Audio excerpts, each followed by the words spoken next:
Oh, here we are. It is Friday, July 14th, 2023, and this is the weekly video. As many of you know, and many of you watch every week, we do these each Friday. We talk about what's been going on in the auction market, price results, what's coming up, what's on eBay, what's over on the global member pages here at Bid Mountain, all kinds of things. And many of you watched the video we did yesterday on the problem with the internet and fakes, frauds, and AI.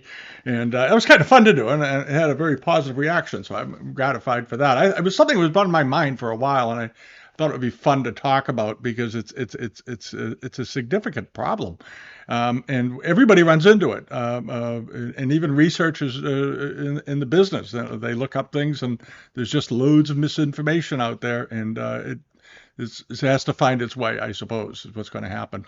One of the things it occurred to me, it was one of the sites I had mentioned a couple of sites on YouTube that have misinformation on them and explaining what the problem is. And there was one other site I wanted to toss in here today because I've had people mention it to me in the past, and I thought of it this morning, and I thought, geez, maybe I should mention this outfit. It's called the KK Collection, and many of you have seen it. It's a couple of Chinese guys, and many of the videos are in Chinese. So if you don't speak Chinese, you can't really listen to what they say. But they do a number of them with subtitles and so forth. And they are doing the same thing that many people do out there. They go into these sort of it's very much in the manner of the TV shows in China that have these panels where they sit and examine objects and they declare whether it's authentic or not and all this. And this is this sort of a spin-off of that they put on YouTube. And from what I can see, everything they have is a copy. I haven't seen one authentic thing on here yet. And they show, of course, some, examples like many of them do of the rarest forms, like this, famous peach bloom type vase that was developed in the Kangxi period. It's brand new. This has absolutely no age to it. It's a string vase. It's one of the most desirable of all the peach bloom vases. And then there's this. This is supposed to be a market period Jiajing Ming Dynasty vase. And those of you who have been looking around and studying these things for a while will instantly recognize that it's a fake. But there's a lot of them in here in these videos that they do. Here they are, and they talk about them. And I have to believe they just either don't know what they're doing or they're just scammers. I'm not sure what the deal is here. But things like this is a brand new Mei Ping vase done in the Yuan dynasty style, but it has absolutely no age. And they do an extensive discussion of it with subtitles and talk about how it's rare and how these weren't meant for export, or some items were meant for export and all this. Just ignore it, okay? If they had a collection that was authentic of this quality, you would not be seeing them on the internet. And this is the problem. But they all of these videos, they tend to talk about things in such academic terms, or what they think is an academic term. It just, again, very misleading to people. So keep that in mind. That's all. It's just a little extra. KK Collection. If it's on your watch list, take it off. It's a waste of time. All right. Now, and there are other good sites out there. Sotheby's has a good site. We do what we can. Bonham's has a good site.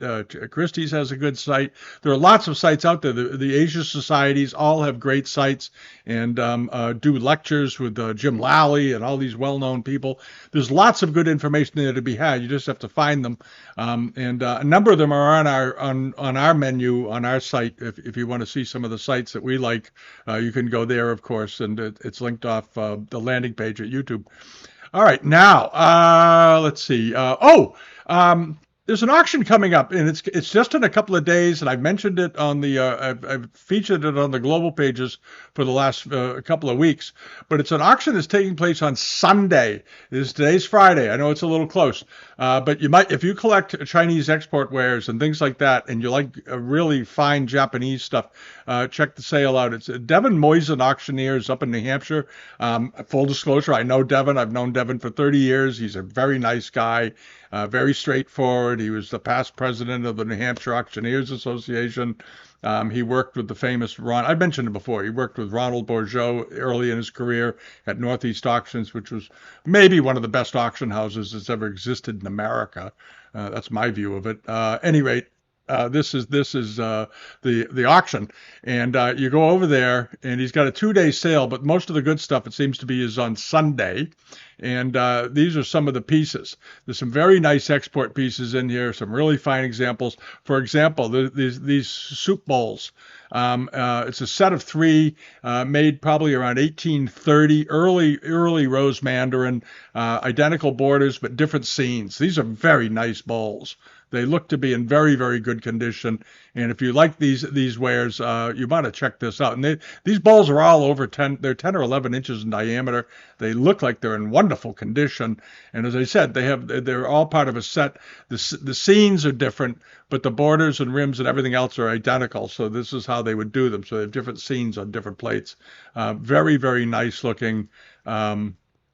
There's the back of the plate. They have good photographs. Tiny chip in this one, and Devin's quite good at making sure people know what it is they're bidding on. But this is a good-looking set of dishes, and also this is in the sale. Is this armorial underglazed blue dated to 1783, the Earl of Charlemont, and it's listed in David Sanctuary Howard's book.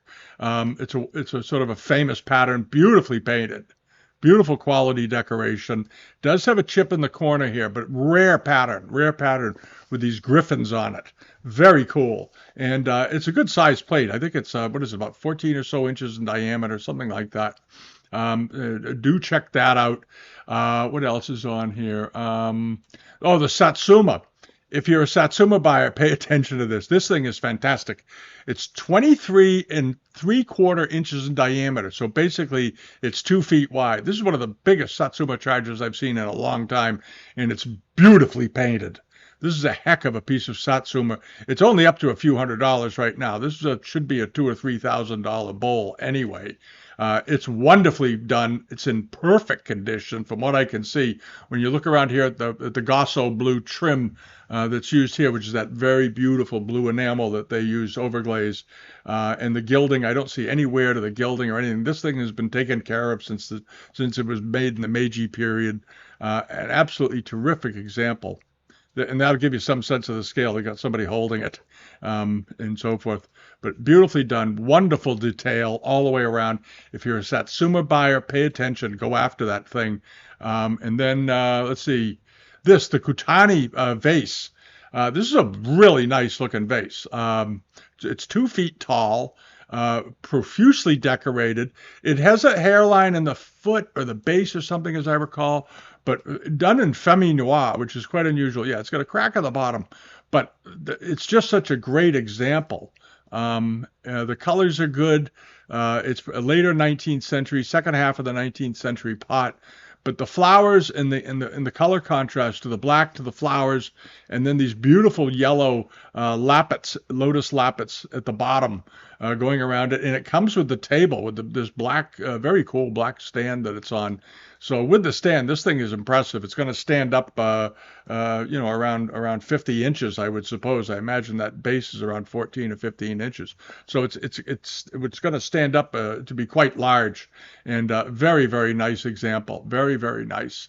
And over to this is there's a large export dish. It measures, I think this is 14 inches in diameter. It's a platter. 14 inches in diameter. It's got a modest estimate of 3. All the estimates are very low, in the low hundreds of dollars on all of these pieces, pretty much. But this is a nice example. Very fine condition, nice thick white creamy glaze, good use of negative space, and doesn't have any wear to the enamels, and has a shaped rim with gilding. A nice example. And this is also at Devin's sale. And so check all those out. There's a bunch of stuff in there. I think there's 70 Asian lots in that auction. There's a big Wan Li dish in it, but it's extremely damaged, unfortunately. It's been broken into about 20 pieces and put back together. But at any rate, that does happen. And over here, this sale is coming up, Associated Estate Auctioneers. This was in Cranston. We had this on the global pages. And I just wanted to look at this for a second. The lot is closed. This lot brought $700 for all of it. It's 12 plates. And very nice pattern, beautifully decorated, mid-19th century. And again, this is one of those reasons why lots are so nice. So this is 12 of these plates. So I ended up selling for about $60 a piece, which is very, very reasonable and nicely done. good quality porcelain, not a lot of grit and crud hanging off the back of them. You do see that sometimes, these brown stains and so forth on these 19th century pieces. There's the interior, the center of each plate's decoration, and so forth. They were nice plates. But again, if you're a dealer especially, always look for lots. Always look for lots of 5 or 6 or 10 or 15 or 20 things, because 99% of the bidders, for some reason, don't add up the cumulative total value of a lot. They'll see a lot, but they'll have one piece in it that they're interested in, and maybe it's worth $150, but the rest of the lot is going to push the price up way beyond $150. So they tend not to do the calculation of what it's really worth. When you see a large lot, of any kind, and a lot like this, I would analyze the value of this lot by breaking it down into if you were going to sell these plates in pairs, how much would you charge per pair?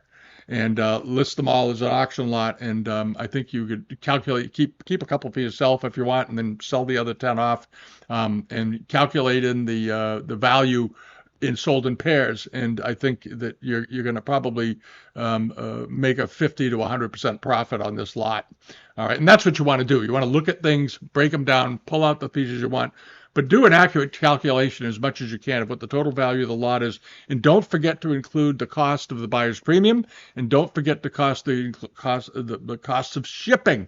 Shipping can be expensive, as many of you know. And sometimes if it's an in-house shipper, if the auction house does their own shipping, it tends to be a lot less because you don't have to pay the shipping company the fee to go over and pick it up at the auction house and tie up one of their people. They just do it right there. So look at the lot, figure out your buyer's premium, figure out your shipping costs, and then calculate how much you're willing to pay per piece in the lot or pay for the lot, including those expenses. All right, because sometimes you can have a wonderful buy, but then you find out the shipping is 40% of the value what you spent, and that can happen, especially on bigger pieces. So keep that in mind. All right, now, how to go over on eBay last week. Oh, first thing I want to mention. Last week I talked a good bit about this one, the watercolor on Whatman paper. Well, I got a feeling the seller of this watches the channel, and he pulled it down. He took it off. Which I find really dumb. But at any rate, that's what he did. He took it down because within a few hours of the video going up, talking about this before anybody had a chance to buy it, he pulled it, which is too bad because it would have been a wonderful thing for someone to buy. He has not reposted it. It bothers me when sellers put things up for sale and then yank it down because they don't have the courage to put it up as an auction item, is what this amounted to. And he probably thought he'd asked $250 for it, which he thought was probably a strong price, not understanding the piece fully. And then when he heard that we thought it was probably worth $800 to $1,000, it went down, and I expect it'll come back up as an auction lot. It's still worth buying. There's nothing wrong with the picture, but if you're a seller and you put things on there at a fixed price and you've done your work, don't damage your reputation by pulling it down. And Millbrook Antiques shouldn't have done that. That was a bad move. You just lost making a wonderful customer, because anybody that would have bought that for $250 is going to be so happy about it that in the future you have somebody that you could probably contact who knows you to be a reliable source. It's sort of a shoot yourself in the foot type of thing. Everybody's had pieces they put up for sale or put in auctions that didn't bring quite what they thought. But guess what? The person that bought it often will look upon you very favorably. If you've been a dealer for any length of time, I'm just going to go off on a little rant here for a minute.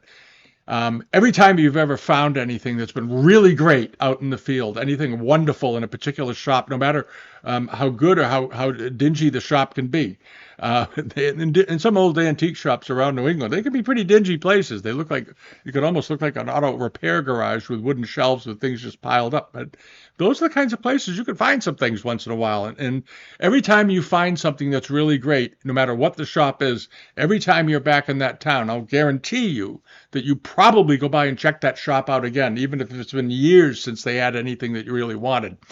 Just because you for some reason you make a connection, a positive connection to that shop because you found something terrific. And I know from my own experience when I was traveling a lot and buying a lot in the 80s and 90s and into the 2000s and even more recently, when there were lots and lots and lots of shops around, I had a route that I would do every week. and go up and down the coast of Maine, up and down through New Hampshire, Western Massachusetts.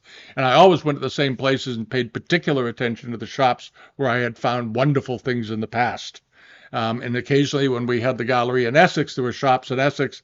There was a couple of group shops that I've mentioned before that they had one consignor that was bringing these amazing little carvings in and doing every week something great. And every week I would go in and buy it. And I don't know, I never figured out where this stuff was coming from. I'm assuming it was coming out of one of the estates, one of the mansions here on the North Shore, judging by the quality of it. And this lady or the man, whoever was selling it, obviously had a connection there. And but you want to feed those connections. And as a seller, if you sell something that's terrific, don't forget the idea is to build a customer base. And that's what the best dealers have, is they have a customer base. It's not a kill, eat, and go situation.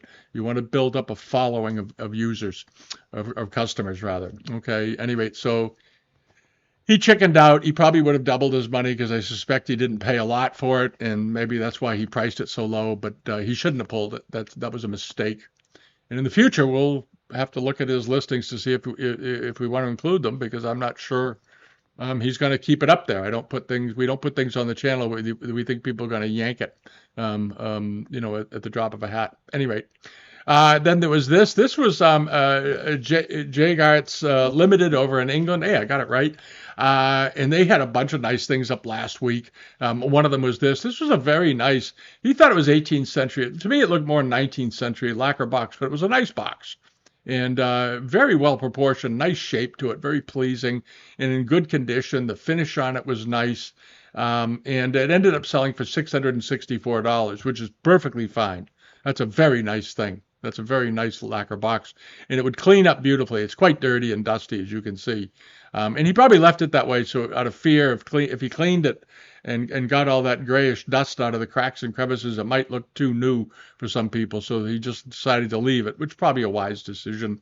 You don't want to overclean things, but you can do a little bit.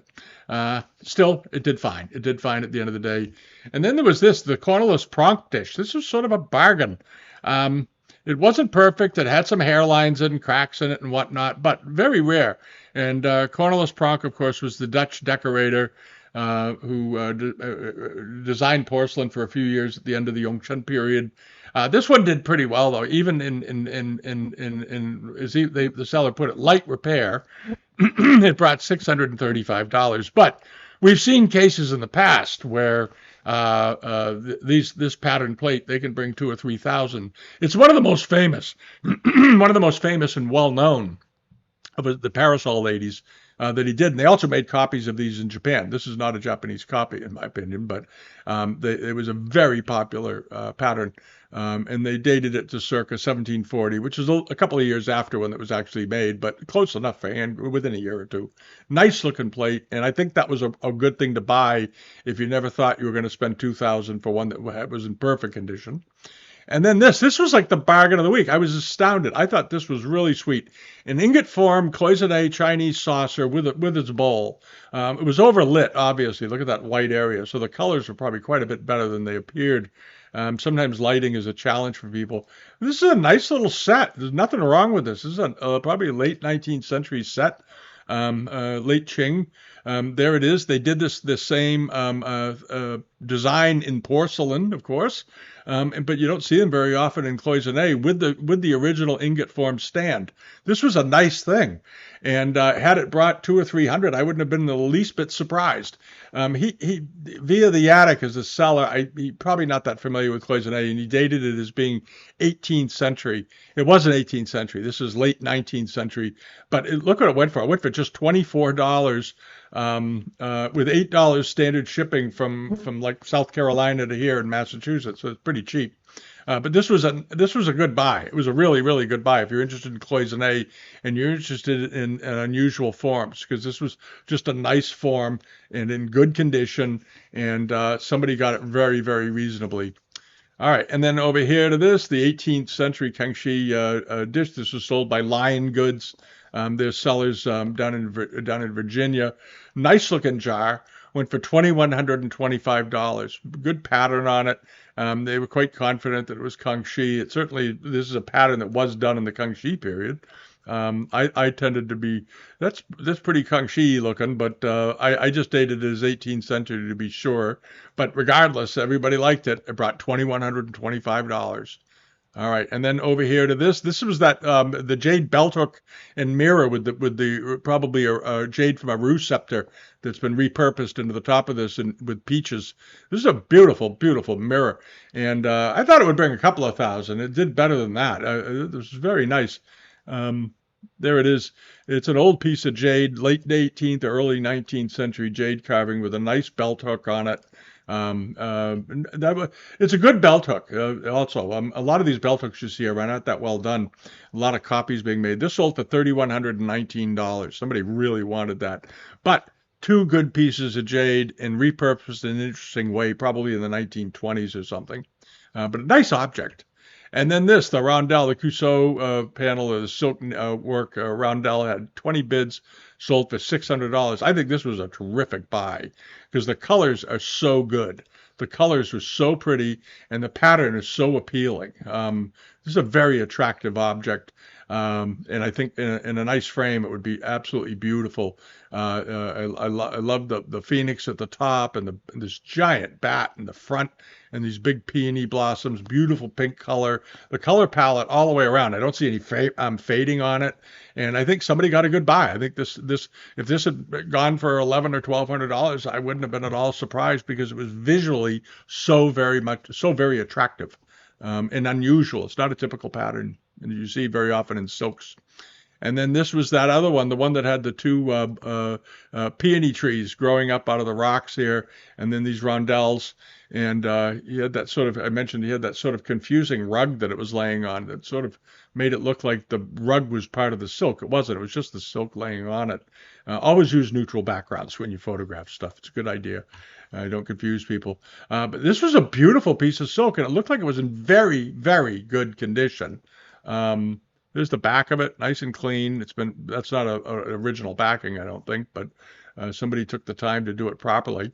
Nice silk, just beautiful. Look at the colors are good. This peach color is very prone to fading, or salmon color, and it didn't.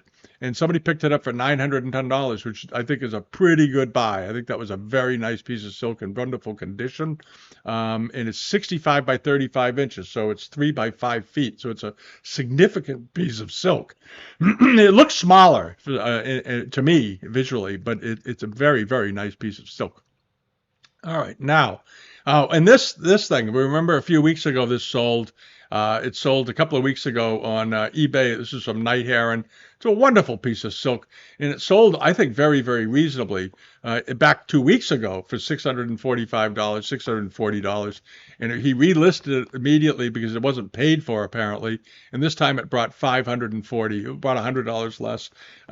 Don't be afraid to bid on things. If you see something come up on eBay that you were very interested in one week, and then it sells and you don't get it, and it's a little disappointing. I understand that. But if it comes back on, it's the same piece. And 9 times out of 10, it's somebody playing games on the bidder end, trying to set a price and then not pay for it and then force the seller to relist it. It's an old game. It's been going on eBay for years. It always thrills me to death when I see something go unpaid for, and then the next time it goes around, it ends up bringing more. Because it means the scoundrel that bailed out on it, hoping the guy would relist it and acquire it for less, lost on the deal.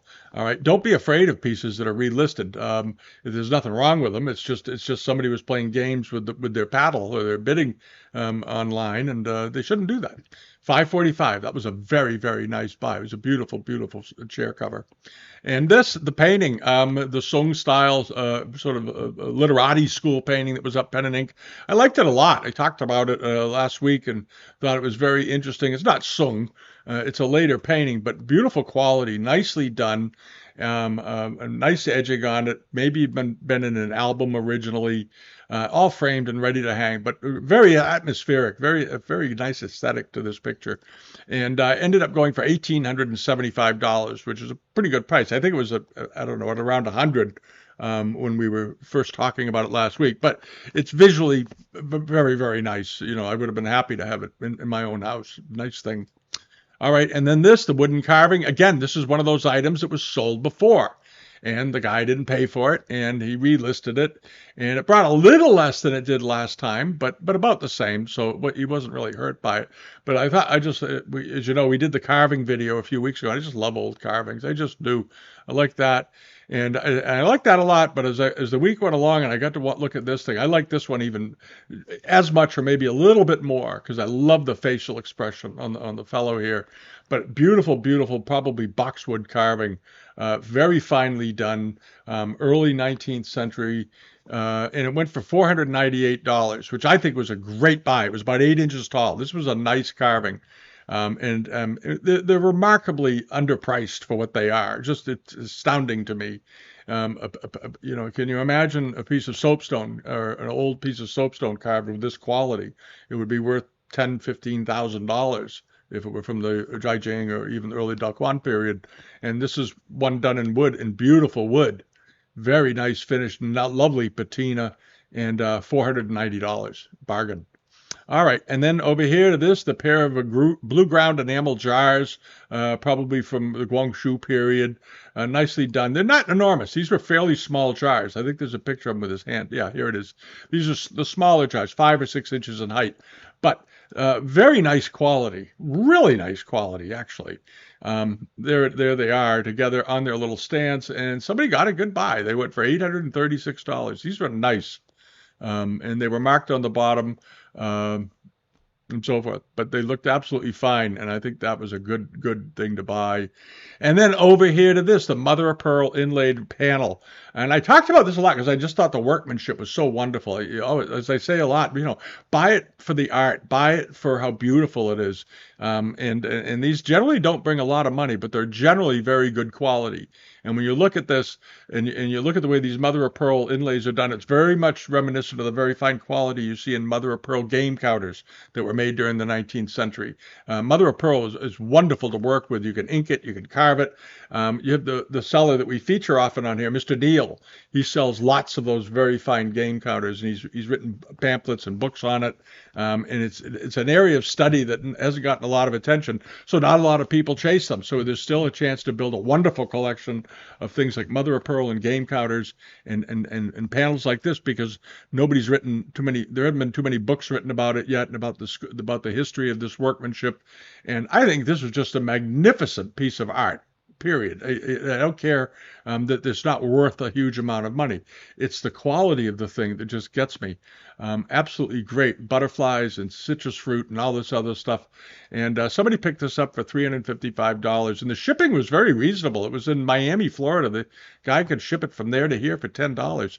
That was a nice piece of work. You could put it in a frame. You can hang it on a wall as is, or even incorporate it into a small table and put a glass top on it and enjoy it that way. It's a great way to live with that stuff. And then over to this. This was another really nifty buy. If you're working on a limited budget. I love the back of this thing. It's got this plate was broken, obviously, and they put this massive staple in it. It looks like an industrial grade staple, and they just put one in off to the side. It's one of the more peculiar staple repairs I've ever seen. But this is a nice 18th century soup bowl, a very desirable type, nice and deep, well done, good white porcelain on it, nicely potted on the back. You see a few chatter lines from the wheel and so forth, and it went for $26 plus shipping. From the UK. It was like $30, 29 pounds to ship it. But, this plate in perfect condition would probably be several $100s. So if you're collecting and you're not looking to have just perfect pieces, get this piece. For $26 plus shipping. Nice thing. And then over to this guglet, this early 18th century jug with the pomegranate pattern here, and then filled in, sort of a blown on robin's egg blue glaze. That's where they blow the glaze on. The cobalt powder, they blow it on in straws onto the porcelain, and you get this effect. this sort of dappled effect on the porcelain, and then they used the pomegranate pattern as a silhouette upon which they could put precious objects and all this other good stuff. This had been cut down, but it's probably Kangxi period, judging by the style. The top of it had been trimmed. It probably broke or something happened when they turned it into a table lamp, but a very nice vase, really nice, sort of unusual form. And somebody picked it up for $472. Not bad. If it had been perfect, it probably would have brought 1,000 to 1,500. Alrighty. And what else here? Oh, the jade plaque. This was very nice. We talked about it. The stand was later, but the jade looked like it was probably an older jade with this with geese or yeah, those are geese in a pond underneath pine trees on this nice burl panel. A good display item. It went for $1,757. Not bad. Not bad at all. And there was another plate. This was also a pretty good buy, I think, for $60. It looks like it's been clobbered a bit, but nice 18th century dish, possibly Kangxi period. Let's take a look at the back. I'll say 18th century, possibly Kangxi, or more likely, I think, probably Qianlong or late Yongchen, but still, $60. I don't see anything wrong with it. I'm not sure what happened. This should have brought more money than that. Clobberware is pretty collectible. So somebody got a good buy, anyway. And then, excuse me, and then down to this, the large pair of Femi-Vert vases.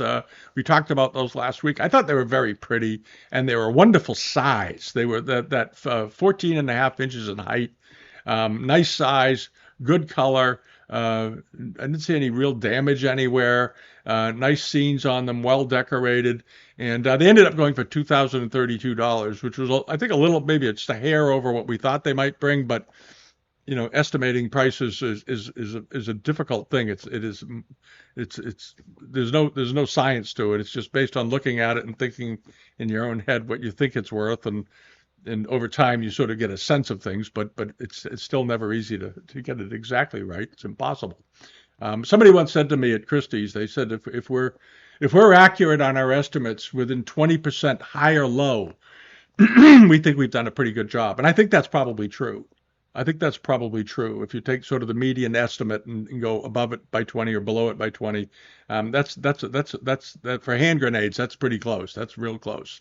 And that's why the big auction houses often are right. Sometimes they miss it by a mile too.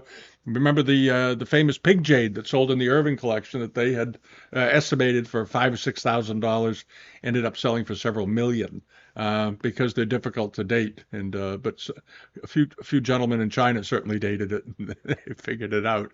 Now over to what's coming up. There's a few good. I don't have them all. There's a bunch of stuff on here, and happily the pages are displaying properly. Many of you noticed. I got a couple of emails from people this week. Yeah, we sort of ironed that problem out on the page displays with the eBay. There was something they had that was sort of blocking them. It was the way their site handles inquiries. Anyway, it's fixed. So we'll go on too much about it. This is a really nice cup and saucer. It's from a seller down Night Heron Antiques down in New Mexico. Nice 18th century reticulated double wall cup and saucer. This is a rare bird. There's a cup inside of the cup. Okay, that's what that is. And see if they. Yeah, you can see that there's a solid thing there. There it is. Yeah, so you have this. This is the interior, and that's the exterior. So it's a double-walled bowl. If you did wondering what the story is there, they started doing these in the Ming Dynasty, and they sort of came back in the 18th century on some pieces, the reticulated wares for the export market. It was considered to be quite a feat, and these are very difficult to make, and you don't see them very often. If you're out there wondering, gee, you don't see those very often. Figure this to be a $500 to $700 cup and saucer. And it's beautiful. It's actually very, very, very pretty. It's very elegant. I like the gilding on it a lot. And then over here to this, the red ground, our coral red bowl, they feel is Daoquan. And it's coming from Stubbsy Wubsy. And I tend to think he's probably right on this. It's not imperial, but I think it is Marken period. Wonderfully decorated. Nice looking bowl. There's the bottom of it and so forth. The foot rim looks good on it and so forth. It's got a crack in it. Oops, there we go. But it's still an unusual bowl, and it's nicely done. If you get it fixed. I think it's worth it. It's gotten up there though. It's up to $537 with the crack in it, but nice looking bowl. How big is it? Uh, 17 centimeters wide, so it's about 7 inches in diameter. So it's good size. It's not a small. It's not a cup. In other words, it's a good size bowl. But keep in mind it needs repair. All right, and then over here to this, the Amari 18th century open salt, hexagonal open salt, as a matter of fact. That's sort of unusual. And for some weird reason, open salts in porcelain have been bringing nothing for the last few years. I have no idea why, because they are rare. They're not extremely rare, but they're rare. They made one set for every dinner service, that kind of thing, or maybe two. And it's an interesting form and very nicely done. And this looks to be a Kangxi example. And by the fritting and the tone of the cobalt and the way the enamels are done, the Chinese Amari and Kangxi period, and made for the export market. Very, very attractive. And what is it up to? It's only up to $16.39. It closes on Sunday. It should bring 200 or 300. These are pretty rare birds. In the 1990s, these open salts were pairs of them, even common Fitzhugh and Nanking type. They were bringing $600 to $800 pretty routinely in auctions. In octagonal or sexagonal, hexagonal, Kangxi Mari examples were worth more. So if you've always wanted to own one and you sort of had given up on it, and you're still around collecting 20 years later, now's the chance to buy them. All right, because I'm going to bet this is probably buyable for $100 or $150 at the most. And then the bird feeder. We don't see authentic old bird feeders very often. They were around. I had a collection that I handled for a family a few years ago, 10 years ago, and they had a ton of bird feeders. And they had all kinds. They were really interesting. I enjoyed that a lot. And these are nice. This is a nice one. This is a nice 19th century one. In the 19th century, as many of you know, in the 18th century, the Chinese kept birds as pets and crickets and all kinds of wonderful things in nature. And they had these beautiful bamboo cages they built for them that were quite large. Some of them could be very large, several tiers high and beautifully, very finely made. And on the bars, see that this slot right here that would sort of clip onto the bars of the cage, and they could put the bird's water and food in it, and they would clean it every day and put fresh food in for the bird. There it is. And they're nice examples, and there's some beautiful examples of these around. If you look carefully, you don't generally find many that are older than the early to mid 19th century. You don't find many that are older than that, though they do exist. Because they broke. I mean, it was simple. They were taken in and out of the cages fairly often. They were moved around, and a lot of them got chipped and cracked and damaged. But this is a nice one, sweet condition. It's got 8 days to go, 9 days to go, basically. It just went up from Stubbsy Wubsy. And so it's got just one bid on it right now of 10 pounds or $13 US. So it's got a ways to go. It'll probably bring a couple of $100, but it's a good looking one. It's very beautifully painted. The decoration on this is quite carefully done. Very, very nice. And the last thing I'm going to talk about is this. If you've been looking for a nice Canton Famille Rose bowl, punch bowl, this bowl is 11 inches in diameter. And it looks like it's in pretty good shape. It's got a very nice interior, beautifully done with it's rose medallion, but it's got 3 rose medallion repeat panels in the middle. Much of the time when you see these, it'll just have one thing in the center. It won't have these 3 panels. So it's a bit of an unusual one.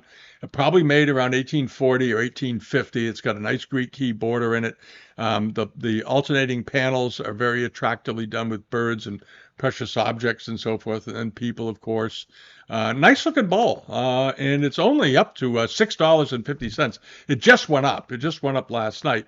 This is the Antique Co-op in Southborough, Massachusetts, down here. I got to go down there sometime and visit that place if they have one. If they have a store, they don't have a lot of feedbacks. They're 184. I don't think they sell a lot on here, but they have nice things when they do turn up, because I've seen their things before online. And this is a nice punch bowl. There's nothing wrong with this bowl. It should bring $500 to $600, somewhere around there. It's a nice looking bowl. So if you've been looking for a nice rose medallion punch bowl or mandarin scene bowl in general, This is a nice one. It's a good bowl, good looking bowl. All right, so that sort of gets it covered for the week. A lot going on. As you know, we put out a couple of videos this week on one on the inquiries thing and one on my concerns about AI. And I know a lot of people, sort of a hot topic these days in other circles, but it's going to affect everything. And I'm sort of concerned about the misinformation that AI puts out. And we've heard other cases in other areas where it just gets things totally wrong. But I don't know if they can iron it out or not, or it's just not at the stage where it's quite ready for prime time. But anyway, that's what's going on. Have a wonderful weekend. If you haven't subscribed yet to us here on YouTube, please do. And if you haven't subscribed to the newsletter page over here on the newsletter here, it's linked off the homepage here. Sign up for it, and you get the weekly updates. Usually we just send them out when we update the newsletter page every Friday, just as a reminder, and put up a new video and other videos we'll talk about that we've had during the week. And if there's anything really interesting going on, right now we're in summer, so there's not a lot going on. Everybody's away. Europe is pretty quiet right now on the auction scene because July and August, of course, people take a month off over there in many cases to get off with their family and go camping and doing all that fun stuff. And I hope you're doing the same here or wherever you are. And that's it. All right. So give us a thumbs up, leave a comment, subscribe, and have a great week. All right. See you next time. Bye-bye.